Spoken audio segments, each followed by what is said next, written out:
Morning everybody, welcome back to Time Rewound. We tried filming this the other day and the camera died midway through.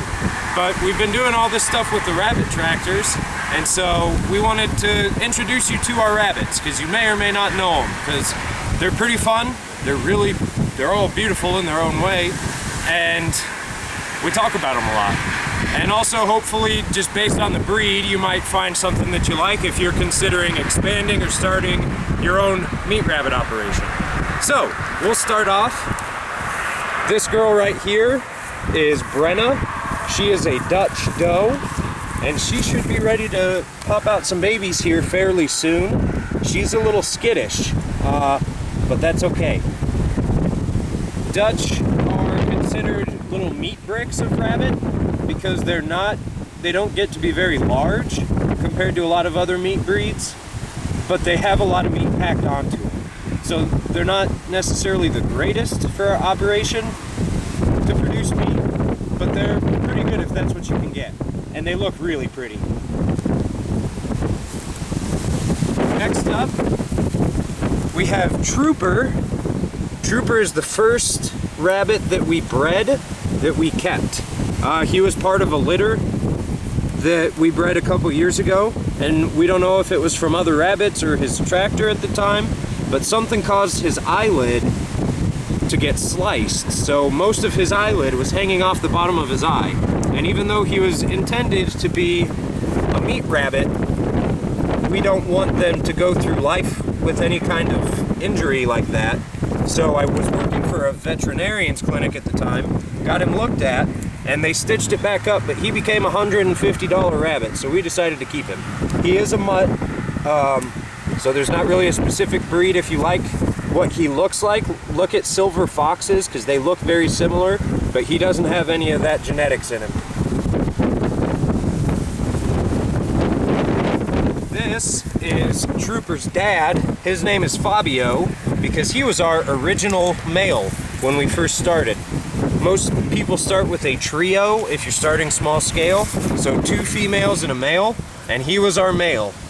He looks like a Californian, like by definition, but he has no Californian blood in him. He is half English spot and half black New Zealand. But he is named Fabio for a reason. He gets all the ladies he did before when he was the only male, and even now he's our most experienced and most successful male as far as breeding is concerned. He's a lot of fun. He likes to snuggle.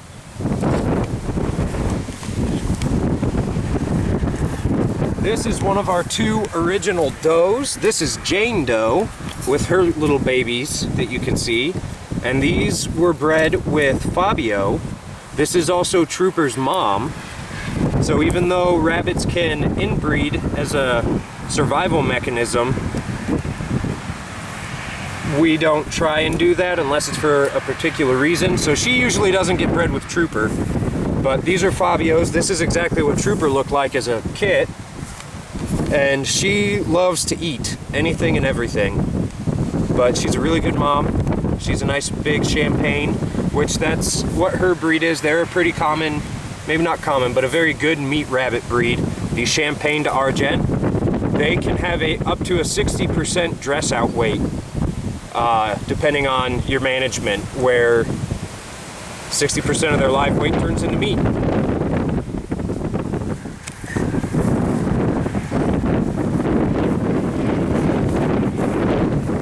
This is Aiden. He is our Dutch buck. We really love that color pattern. If you're not familiar with rabbit color terms, this is called tort. And he's just a sweetheart. He's really relaxed, takes to handling pretty well. He's definitely the smallest breeder we have, but he's a lot of fun. We like him.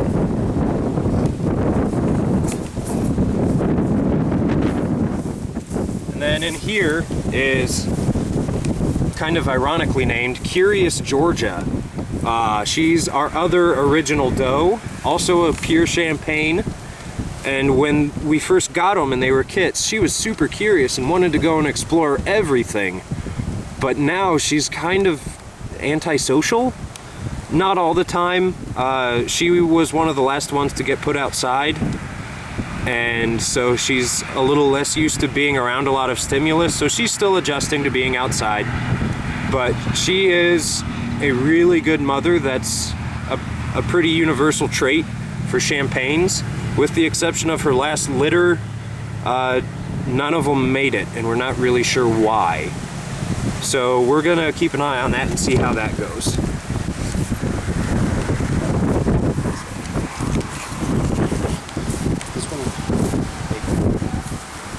And then these two are both does, and they're both satins. And they're named satin because their fur, each individual fiber in their fur is hollow, so it feels super soft.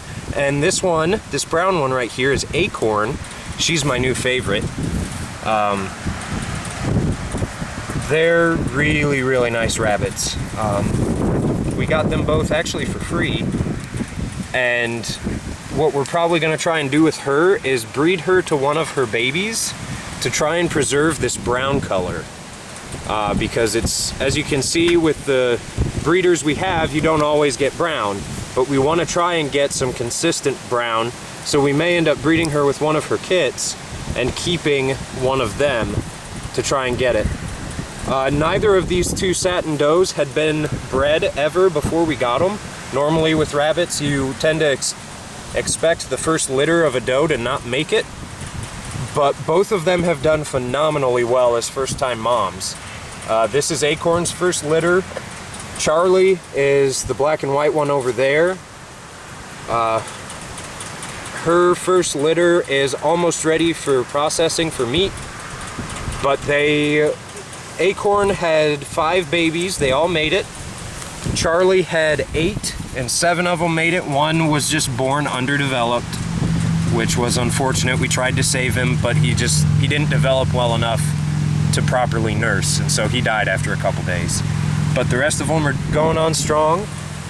And Charlie is named Charlie because that fur pattern, that black and white pattern she has, is called a Charlie pattern. There you go, Acorn. Yeah. They love dandelions. Dandelions are actually really good for mothers because dandelion milk, that white stuff, when you squeeze them it comes out. We'll see if I can get some. Yeah, just that, all that white goodness right there, that helps stimulate milk production in a nursing doe. So that most rabbits I've come to see love dandelions anyway, but you want to make sure nursing moms get a lot of them because that'll help them nurse better.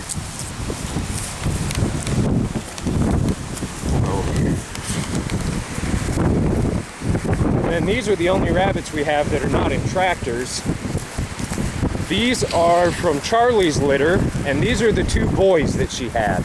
They don't have names, because we don't name the kits that we're not going to keep, but they're really fun, really laid back, and they're sitting above the garden bed, so they fertilize it for me. In case you're not aware, rabbit fertilizer, or rabbit manure is the best fertilizer as far as manure goes. What was really fun is, if you can see, this one's kind of a brown pattern, almost like a wild cottontail. That's called chestnut, with the way the colors work. And the genetics of that were a surprise, because one of the girls also looks like this, and the rest are all black, the way that their fur is. And that's been driving Lauren nuts, trying to figure out why that brown color exists in our herd. But it's a lot of fun. They're a bunch of characters. We love every single one of them. And yeah, they're a hoot. But we also have a tractor over there. It's way far away, so I probably won't show you. But it's just, they look like this, but they're all female. And they are next up to go to freezer camp. And so that'll probably happen in another week or so. We got a new tool to help us process them more effectively. If y'all are interested, I will show a video of that later, but it would be a graphic video, so if people aren't interested, I won't put it up. And I'll put a disclaimer on it anyway, so nobody squeamish accidentally stumbles onto it. But yeah, these are our rabbits, and we just got baby chicks today, so we're keeping busy and having a fun time. Thanks for tuning in. This is Time Rewound. Stay tuned. More to follow.